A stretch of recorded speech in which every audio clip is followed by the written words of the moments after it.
Late Cretaceous Montana. 66 million years before your alarm clock, the air carries 30% more moisture than any air you have ever breathed. Somewhere behind you, something very large has just exhaled. You know what this is. Or you think you do.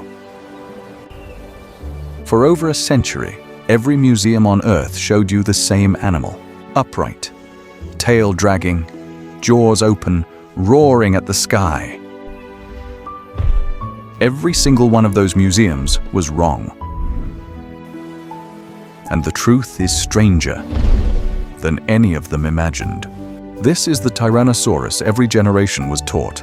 Upright, tail on the floor. The fossil record never supported it. It took a century to say so out loud. Trackway evidence sealed it. No tail drag marks in any T-Rex trackway ever found. Not the tail was a counterweight. Head forward, tail behind, the hips the pivot point. Hutchinson and Garcia confirmed this in 2002. Published in Nature. Not contested since. T-Rex walked like this. Horizontal, measured, like a very large, very deliberate bird. The horizontal posture changes everything. Lower, more powerful, more dangerous to encounter. The cordofemoralis muscle, running from tail to thigh, would have made dragging physically impossible. 12 meters of balanced precision. Nothing about it dragged. The roar. Another problem. Archosaurs do not roar. They never did. Crocodilians bellow. Birds sing. Neither roars. T-Rex almost certainly fell on the same side of that line. Current evidence suggests T-Rex produced a deep, closed-mouth resonance. Felt before it was heard, not a roar.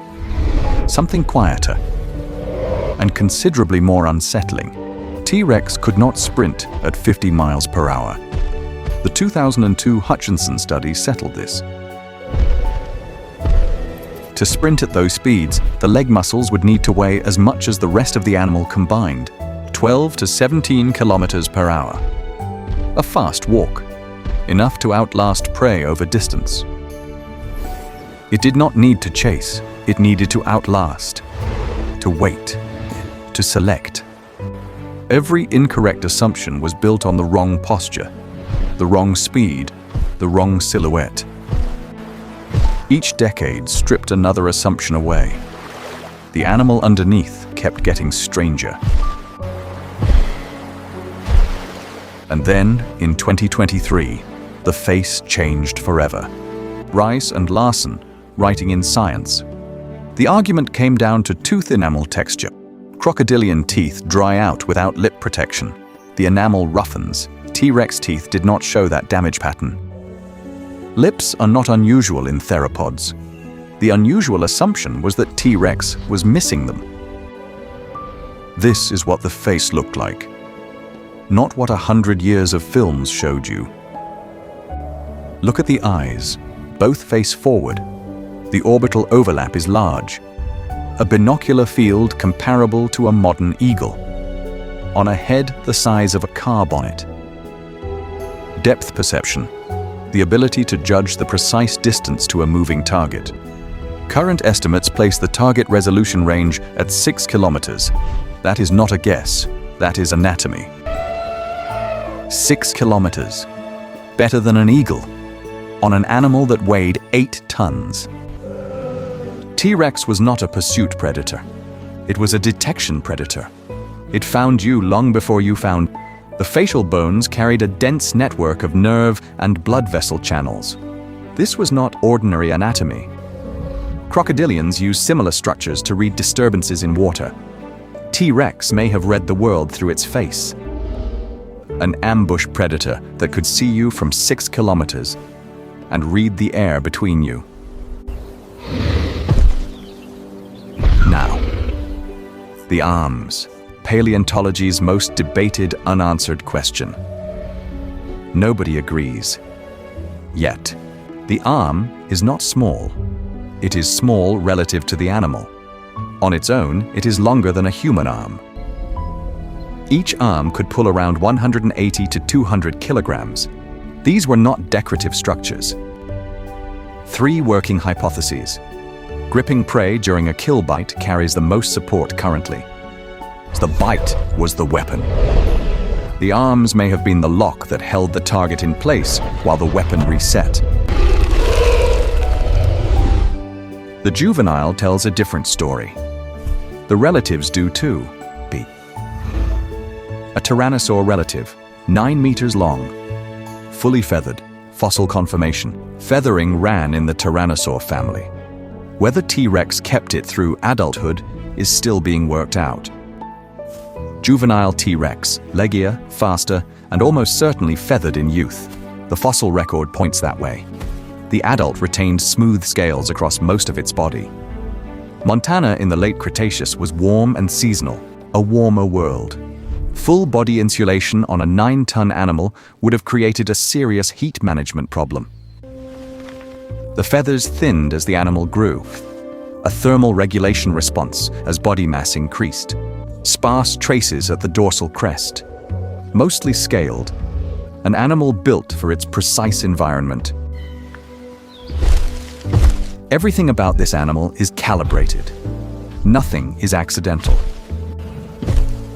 It does not hurry.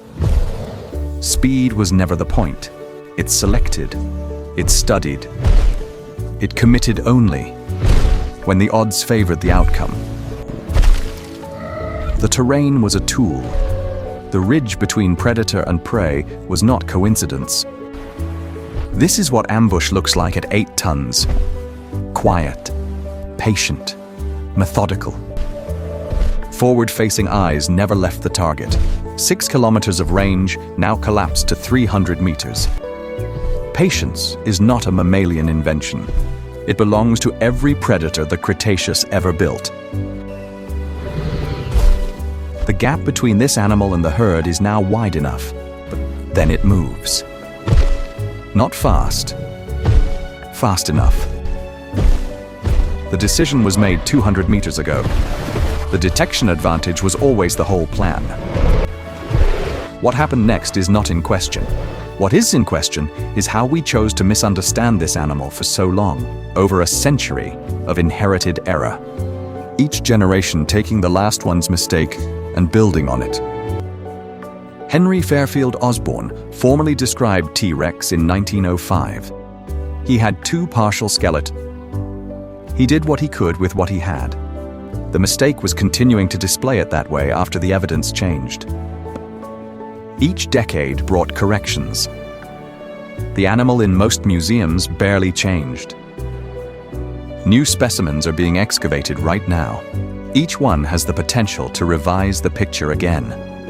Every new specimen is a correction. Every fossil, a vote against the version we inherited.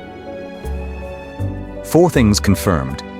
4 things that change how the animal looked, moved, and behaved.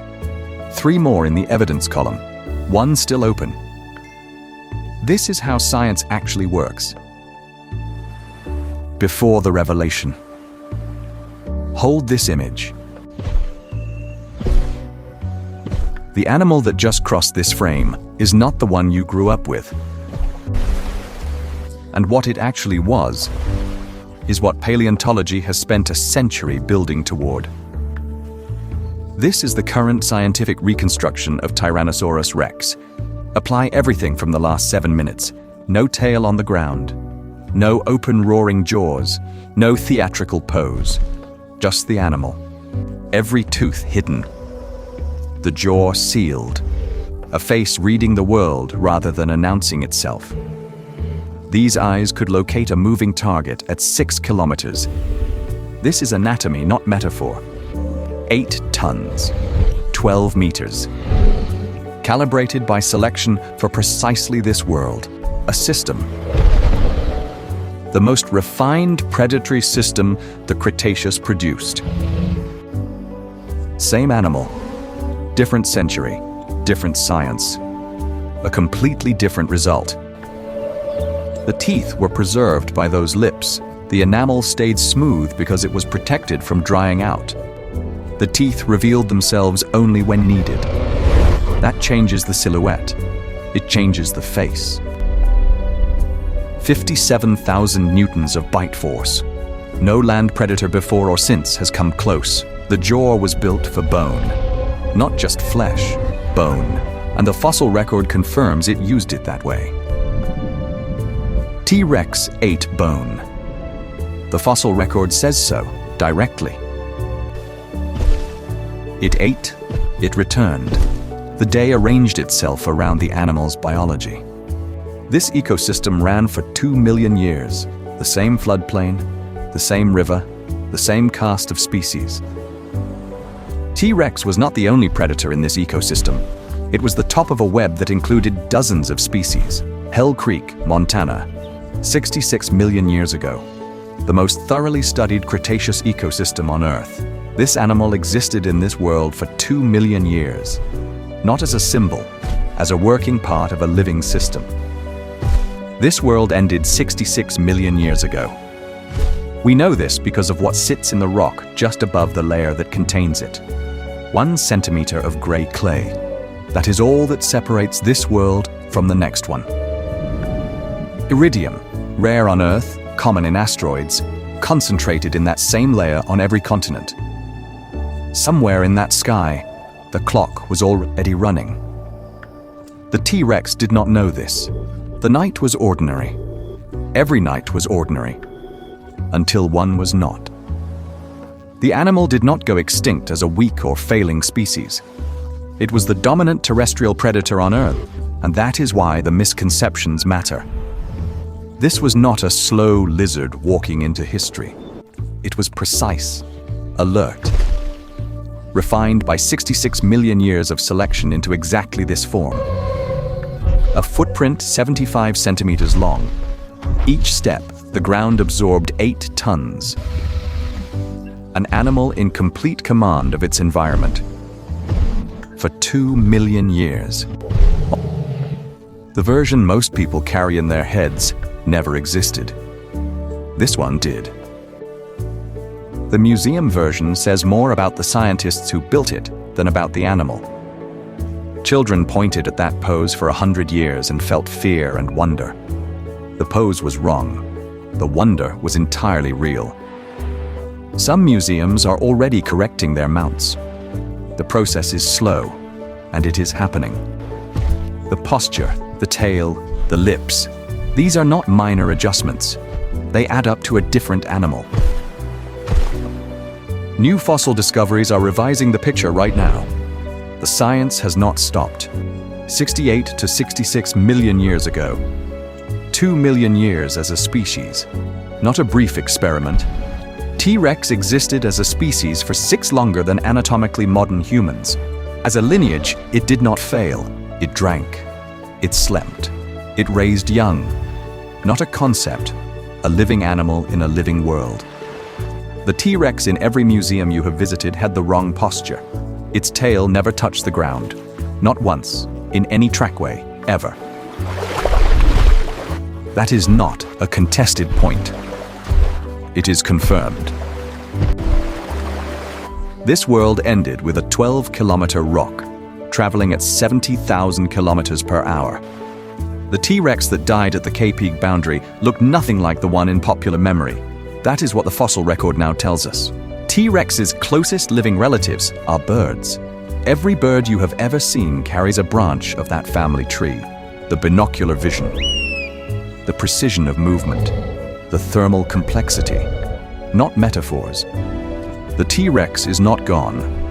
Its descendants are in the air above you right now.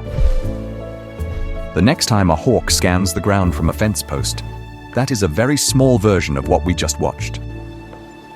The real Tyrannosaurus Rex deserves the version the science built, not the one the films borrowed. 66 million years in the past. And still not fully understood. Next, Spinosaurus, the apex predator that upended every assumption about what a dinosaur could be. The largest known terrestrial predator in history, and it spent most of its life in the water. Welcome to Terrasauria.